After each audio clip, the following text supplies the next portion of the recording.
Hi, I'm Shane. Thanks for joining me today. I am going to compare the audio and video capabilities of several popular cameras that are on the market right now. And I'm going to do that by playing my Yamaha Stage Custom Birch drum set. And there she is. All right, what we're going to go through today, I have, first off, I have 3 GoPros. And those are all the Hero3 White series. In different configurations. The one in the middle here has got the full-on waterproof case. The one on the left has got the skeleton case with the cutouts here and here. And the one on the far right is the frame, they call it. Now on the GoPros, the microphones are right on the top. So that is located right there. So on the frame, it's going to come through really well. The skeleton housing, it'll come through somewhat, but not very clear, and the full waterproof housing, it's really muffled. Also up on the bill, I have got a Sony Bloggie, and I have the Zoom Q2HD. Also, iPhone 6, and I don't have a case for this, so I've just put it on a music stand.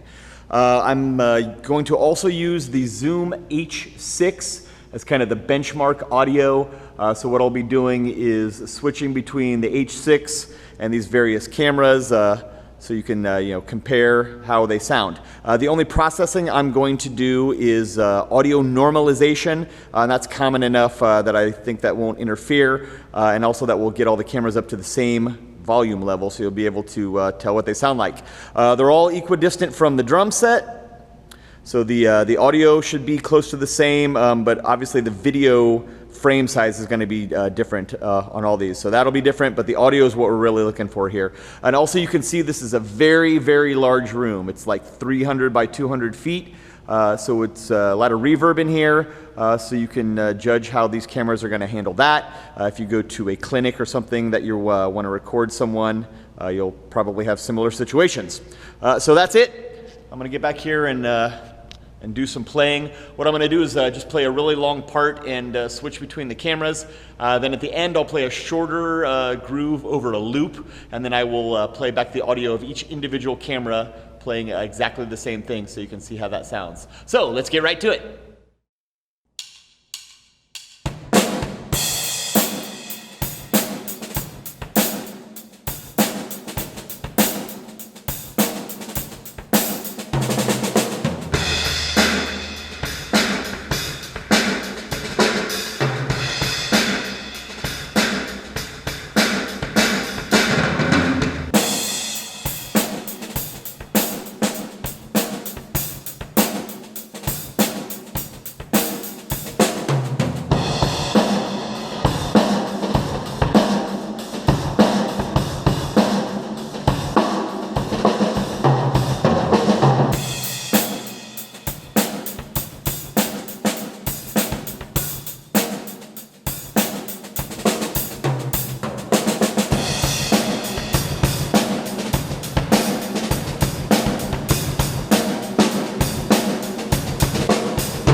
Thanks for sticking around. I hope those examples will help you choose a proper unit for whatever you may be doing.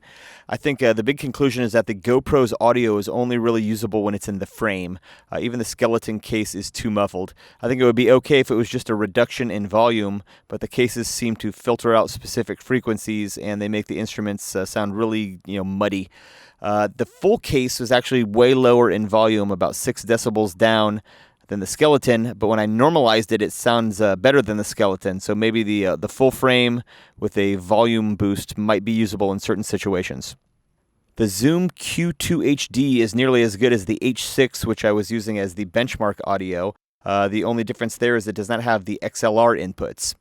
The video on the Q2HD is really usable. It's probably the best of these if you have to have just one unit. It is out of production. The Q4 and the Q8 have replaced it, and those are much improved in their video quality. They're better in low light, and the Q8 adds some XLR inputs. But the stereo pairs on all the Zoom products are pretty comparable. I mean, they've made minor improvements and improvements in the mic preamps, but you're not going to hear a gigantic difference in all those unless you're very specific with your audio quality. The Sony Bloggie video is actually pretty good. I use mine in the vertical format for side shots on the outside of the GoPro frames. The audio, however, is not really usable. It's really overdriven, but there is not a lot of noise. So you could get away with it if it was, speech, but probably not a musical instrument. The iPhone audio is actually really way overdriven. Along with the Bloggie, there's no input selection, so you can't, fix that. You can normalize it afterwards, but anything that overdrives the mic is just going to sound really bad. The GoPros don't have input selectors either, but they handle loud noises way better than the iPhone or the Sony Bloggie. A big problem with the iPhone is that there's no SD card, so you really have limited shooting capacity, and if you have 4 or 5 several minute long videos on your iPhone, that is going to fill up the available memory really, really quick, so you got to get them off there. So actually an iPhone is good for spontaneous recording, but I wouldn't consider it as a permanent solution to any sort of music recording. In the end, the best setup is going to be several GoPros with their super wide lenses paired up with a multi-track recorder. You can use a desktop unit, a computer with an XLR interface, or something like the Zoom H6 that has 4 XLR inputs. Also, the Q8 has 2 XLR inputs, and the Q8, the Q4, and the Q2HD you could actually get away with in a pinch if you have to have just one unit. You can actually get away with just a GoPro in the frame or without a case, as long as you're prepared to do some audio editing later. You can get that sounding, at least decent enough to upload to YouTube. Well, once again, thanks for joining me. My name is Shane. Make sure you check out some of my drum cover videos and other reviews. Subscribe, and as always, take care.